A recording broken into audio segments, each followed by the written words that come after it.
ధ్యానం అందించిన బ్రహ్మర్షి పితామహాజీకి నా నమస్కారాలు.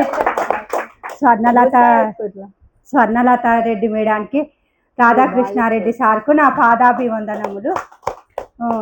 రాజ్కుమార్ సార్కి, లావణ్య మేడానికి హ్యాపీ మ్యారేజ్ డే సార్. కానీ నిజంగా ఎంతో అదృష్టం ఉంటే కూడా ఈడ జరుపుకుంటారేమో అనిపిస్తుంది. ఈ సారు మేడము ఇంత అభిమానం ఉండడము, అసలు ఈ సారు మేడం వాళ్ళ ఇంటికి వస్తే మన సొంత ఇంటికి వచ్చినట్టే అనిపిస్తుంది. మళ్ళీ ఏడ కూడా ఇంత సంతోషం అనిపించదు. వీడికి పౌర్ణానికి అమావాస్య ధ్యానానికి వస్తే ఒక పండగలాగా అనిపిస్తుంది మనకు. ఆ భోజనం తిని మళ్ళీ మనం ఇంటికి వస్తే మనం ఈరోజు ఏడుకోపోయినాం కదా అన్న అనుభూతి మన లోపల అనిపిస్తుంది సార్. నిజంగా కూడా ఈ మధ్యలో ఆ సంతోషం కూడా ఏడ చూడలేము మనం.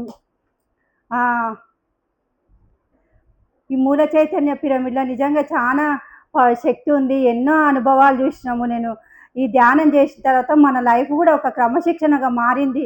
మన పిల్లలు మనము ఏందనేది తెలుసుకుంటున్నా. నేను రోజు ఉదయం 5 గంటలు అయితే అసలు లేవకముందే ఆటోమేటిక్గా మనం ధ్యానం చేసుకోవాలి కదా నా ఆలోచన మనసులో పడిపోయింది. ధ్యానము ఎంతసేపు ఉన్న పిల్లలు, ఈ రెండే మనసులో పడిపోయింది. మనం ఇన్ని రోజులు అనవసరంగా ఇతరుల విషయాల జోక్యం చేసుకొని మనం సాధించింది ఏంది లేదు. మనం అన్ని కోల్పోయిన తర్వాత కూడా మనకి ఎవ్వరు ఎంబడి రారు. అదొక్క జీవిత సత్యం నేను తెలుసుకునే